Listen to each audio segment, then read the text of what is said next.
Hello, everyone. Michael Romick here. I'm very excited to be able to present at FBA Succeed 2021 Virtual Fitness Conference and Expo.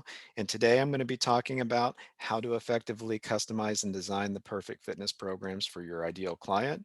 If you've heard me present before, usually I'm talking about how you can improve your fitness business. But today I get the opportunity to talk about how you can improve your program design for your clients. And so I'm really excited to be able to discuss this topic because it's one of my favorite things to talk about. I want to first start off by talking to you about two problems that I see in the fitness industry. I've been in the industry now for a little over 20 years, and this first problem was one that I started noticing when I started training clients at a big box facility. Initially, when I got into the industry, I was working with athletes, and so it was really easy for me to design strength and conditioning programs for them. But then when I started working with the general population, this is what I ran into. And so I think it's important that if you're working with the general population that we address this first problem. We just got through a pandemic and we still have an obesity epidemic that we're dealing with. Approximately one third of adults are obese and 38% of teenagers are considered overweight. I just saw a report from the CDC that 75% of Americans now are considered overweight. This is a huge problem. Americans are now living longer, and this is leading to more chronic diseases and disabilities. And of course, our daily activity levels are continuing to decline, which leads to an increased structural or musculoskeletal deficiencies or muscle imbalances. And as a result, when somebody starts working out, that's obviously going to lead to injury. So it's important to make sure that we're taking them through some sort of a screening or assessment process, which we'll talk about in a little bit. But you need to make sure that you're addressing the kinetic chain and any postural distortion patterns that you might see. If you think about the kinetic chain, there's 5 kinetic chain checkpoints. You have the feet, the knees, the lumbo-pelvic hip complex, the shoulders, and the cervical spine. But what we see, because most people, think about what they do when they get up in the morning. They're sitting down eating breakfast, then they're driving to work, sitting down, then they're sitting in front of a computer most of the day, then um, they're driving home sitting down, and then they're usually sitting on the couch watching TV. This is going to lead to motor dysfunctions, muscle imbalances, or posture deviances. Most people feet externally rotate, their knees adduct or rotate inward. There's an excessive anterior pelvic tilt or posterior pelvic tilt. The shoulders are usually rounded and elevated, and then there's usually a forward and extended head in the cervical spine. So it's important to make sure that we're addressing their posture, but the effects of poor posture can lead to motor dysfunctions or postural distortion patterns. And if you think about a muscle imbalance, it's really simple. You have uh, one muscle group that might be tight or a series of muscle groups that might be tight, and then you have other muscle groups that become lengthened and weak. And so it's important to make sure that you're addressing any type of muscle imbalances that the client may have, because muscle imbalances can lead to arthrokinetic dysfunction or some sort of altered joint motion, and then this can lead to some sort of postural distortion pattern or postural deviance, or decreased ability to maintain ideal posture during movement. And then this is obviously a result of altered reciprocal inhibition or synergistic dominance. So it's important to make sure that you're uh, looking at somebody's posture, but then also taking them through some sort of a biomechanical screen or assessment. Another thing that's important is to make sure that you're addressing or looking at anatomical variations. Somebody might have a longer femur, so when they squat, their squat may be a little bit different. They're not going to squat with a torso and lower leg being parallel. There could be different structural variations, especially through the lumbopelvic hip complex. You also want to take into consideration regional interdependence. You want to look to see, what do the articulations or the joints look like? Are they stable? Are they mobile? Are they stable? Are they mobile?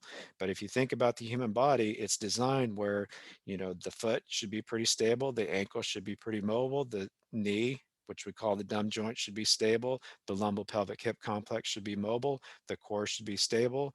The thoracic spine should be mobile, and so on and so forth. But as you're taking them through some sort of biomechanical screen or assessment, you should be thinking about, these different structural, anatomical variations or regional interdependence to make sure that you're designing a, a fitness program that's going to be specific and customized for that individual. And so, really, the answer to this is to go through what I call SAO. And SAO is an acronym that stands for Screen, Assess, and Orientate. Now, I'm just going to focus on screen and assess because it's important to take somebody through some sort of a screening process and then to be able to assess them as well. So when we think about the different screens and assessments that are out there are breathing, gripping and tracking. There's cardiorespiratory. There's postural. There's biomechanical. There's motor and stability control. There's balance and neuromuscular efficiency. There's strength. There's performance and skills testing. And the list really goes on and on. This was just a quick list that I came up with, but there are a number of different screens and assessments that you can take an individual through. And what's important is, especially if you're just getting started or if you've been in the industry a long time, you've got to identify the one or two screens or assessments that are going to be important for you and your ideal client, and make sure that you're taking them through that at the beginning. So when we look at different stabilization assessments, there's the double leg lowering test. There's the Sorensen erectors spinae test. There's the single leg star balance excursion test. There's the Davies test, the Y balance test. Different strength assessments. There's grip. There's the deadlift, bench press, pull ups, squat, clean and jerk, snatch.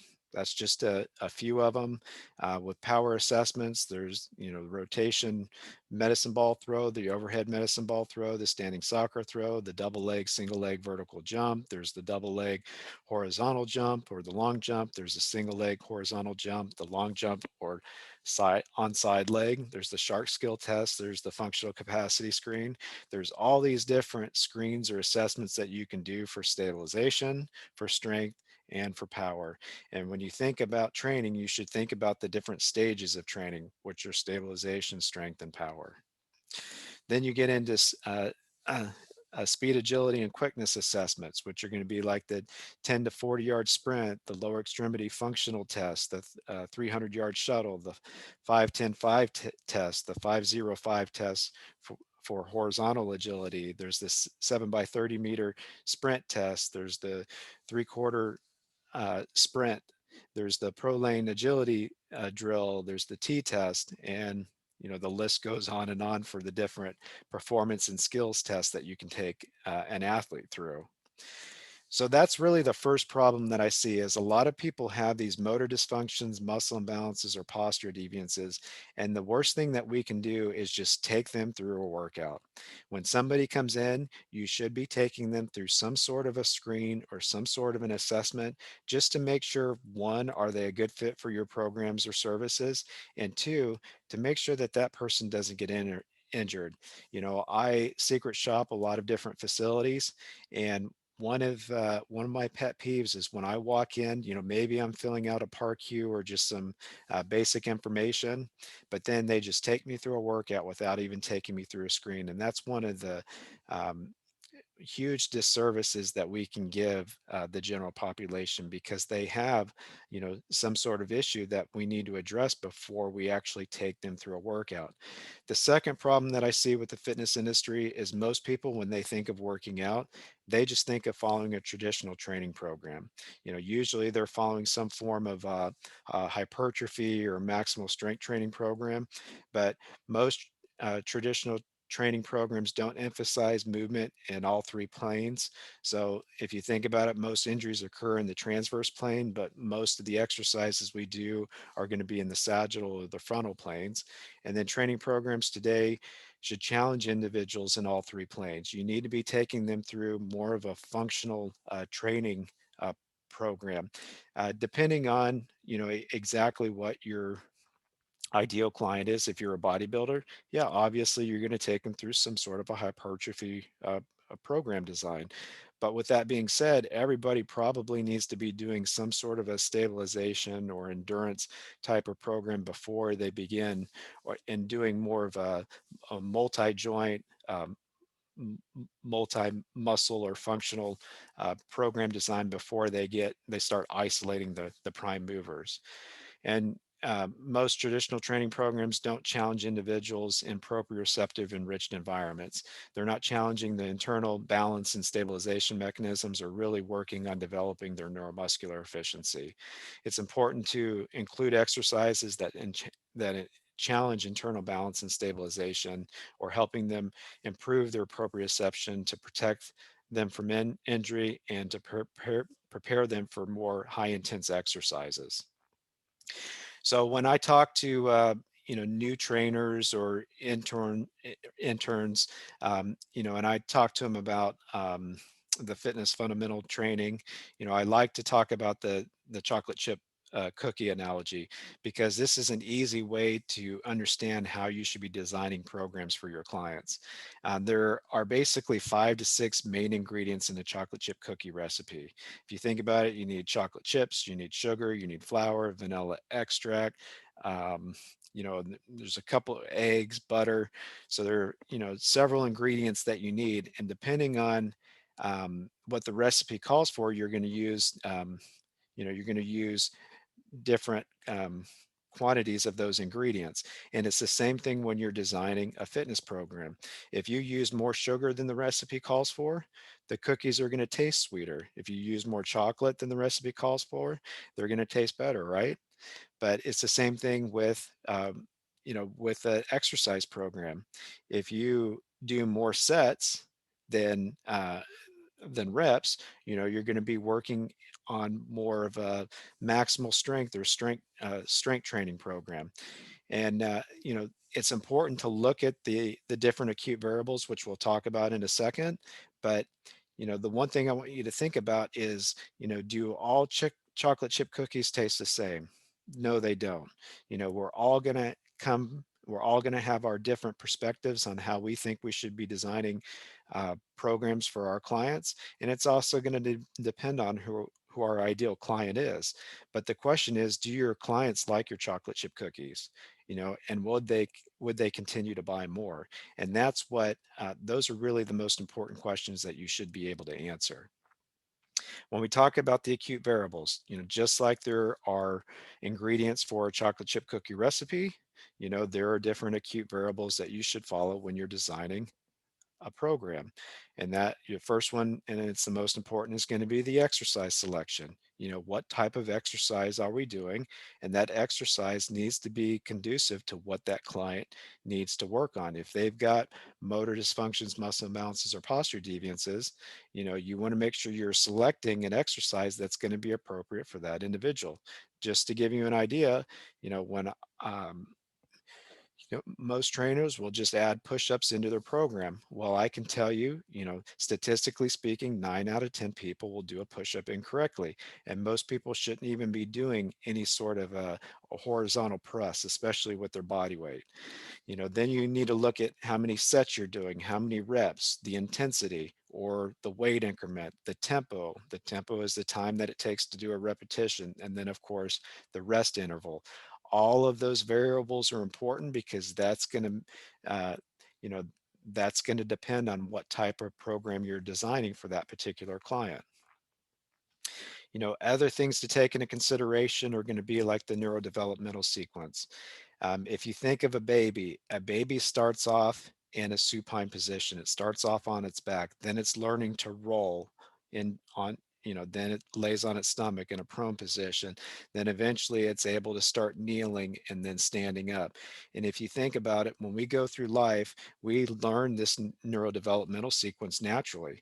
I remember when my son was young, and he was learning to walk, he was learning how to activate all of the stabilization muscles in his core. Then he was learning how to activate the stabilization muscles in his leg when he was taking his, first couple of steps, and as adults, of course, a baby learns this, but then as adults, we're sedentary most of the day. Our core becomes relaxed and weak, and we lose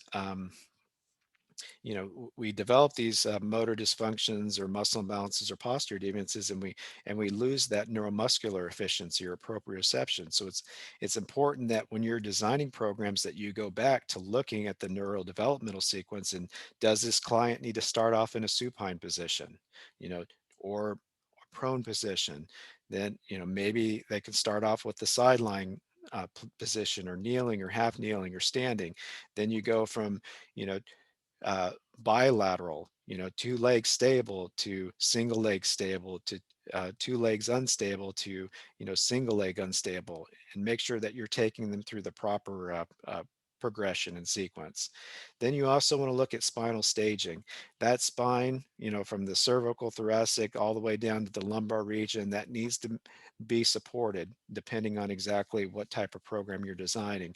But there are different stages of supporting or stressing the spine. And the first one is going to be supported, and that's going to be, for example, upper and lower rolling from that supine to that prone position. Then you have suspended when you're in a quadruped position or you're on all fours. Then you can go stacked, which is in a kneeling position, and then eventually you can go to standing.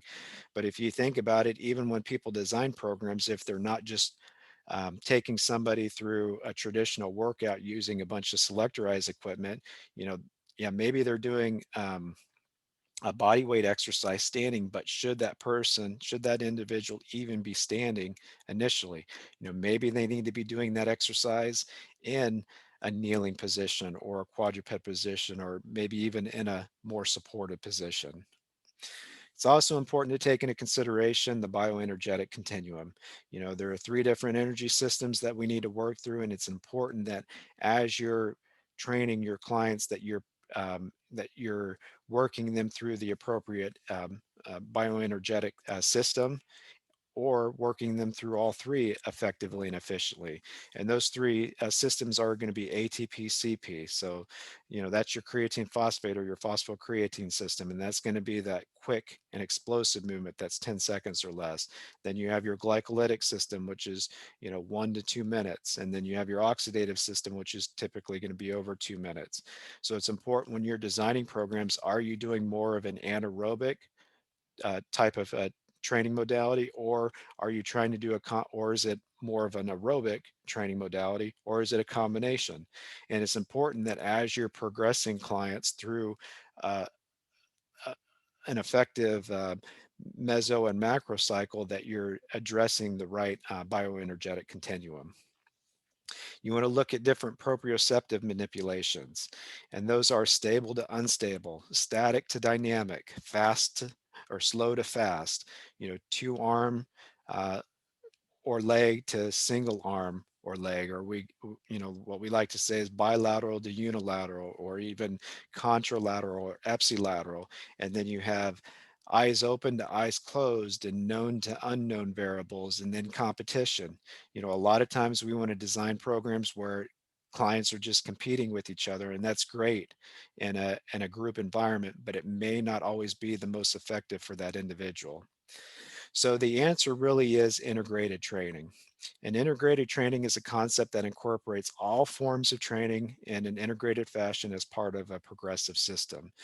And it starts with flexibility training. The most important part of the workout is making sure that clients are going through some sort of flexibility program design.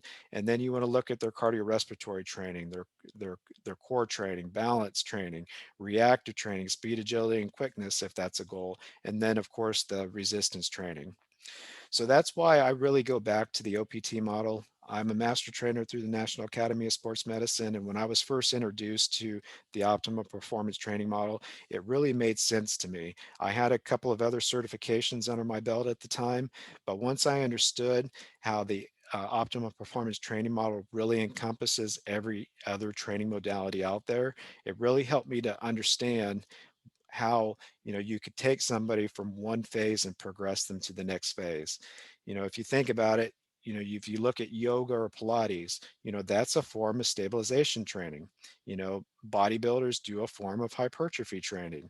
you know um, uh, Power lifters do a form of maximal strength training or power training. CrossFit athletes, they do a form of power training. you know all these different training modalities fall somewhere on this continuum, and that's why it really is one of the most effective ways of designing programs.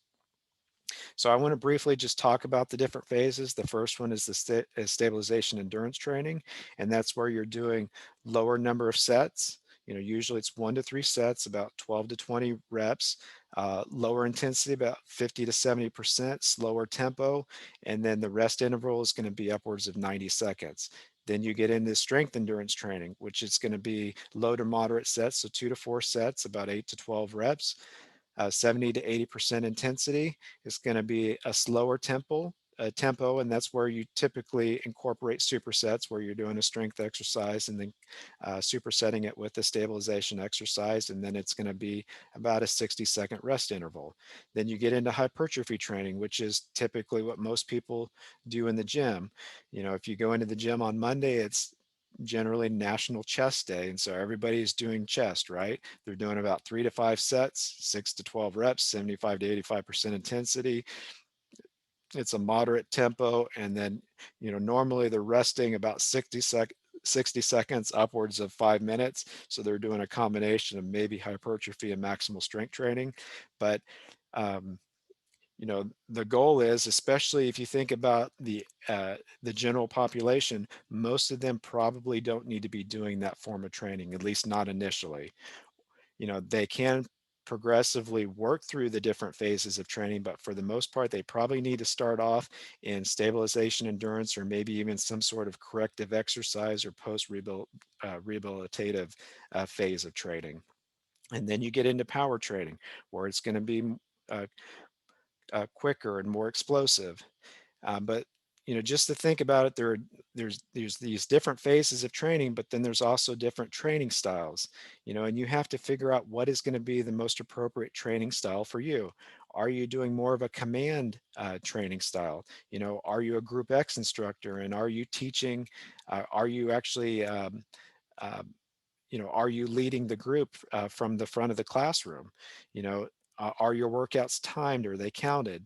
Are you doing circuits? Are you doing supersets? Are you doing high intensity interval training or some form of metabolic conditioning? Are you doing a horizontal or vertical loading program?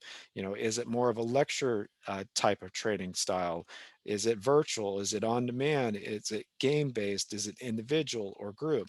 So you have to look at all of these different training styles as well, and and determine which one is going to be right for you and your clients. The last thing I really want to leave you with is understanding the difference between individual or personal training and group training. There's a lot of hype. There was a lot of hype before the pandemic about group training. A lot of these franchises that were popping up really focused on team training or group training, but you have to figure out, what's going to be more appropriate for you and your clients. But these are questions that you really need to ask yourself. Is there scientific rationale to your method? There has to be some sort of scientific rationale to what you're doing. Back when I first became a fitness manager at a big box gym, I would sit down with my coaches, my trainers, and I would talk to them about how they could effectively design programs for their clients. And most of them didn't have a clue. They would just have a client come in, and they'd take them through a good workout. Maybe it was a workout they went through that day, or one that they saw in Muscle and Fiction, and they decided it was appropriate for their clients. But I remember talking to this one trainer, and to be completely honest, I didn't like him very much. He was very prideful, very arrogant, and it was difficult having conversations with him. But the one thing that I do appreciate is that he had some scientific rationale. Anytime we talked about programs for his clients, he had at least a method in place of how he was progressing or regressing exercises for each one of his clients. And, every time I talked to him, I would take note of how he really did try to provide some scientific rationale to his method. And next question I want you to think of is, are you following a periodization scheme? You should be following some sort of a periodization scheme. I know that can be difficult in a group setting, but you can still do it. If you're working with clients one-on-one, it can be really easy to follow a periodization scheme, but is it linear or is it undulating? And you need to find, depending on exactly what you're trying to accomplish, it might need to be linear or nonlinear. And then what type of training style are you following? You know, are you following more of a command style? Are you doing more personal training? Is it more group training? Is it a game base? So figure out exactly what training style is going to be appropriate for you and your clients, and then obviously for your personality. And then what about the acute variables or metcons? There needs to be some sort of rationale to how you're progressing and regressing exercises, and then how you're following the acute variables or the metcons. So this is something that I talk about in the fitness fundamental training that I do for interns or for new trainers. If you'd like to know more information about that, you're more than welcome to email me at michael@pgfit.com, or you can go to my website, my personal training studio website, pgfit.com, or go to my consulting website to learn more information about me. So I hope you found uh, this to be beneficial, and I'd like to go ahead and, if you can, click at the bottom, and we'll go to the Q&A section. And so we'll go ahead and continue this conversation on Zoom. So thank you very much for joining.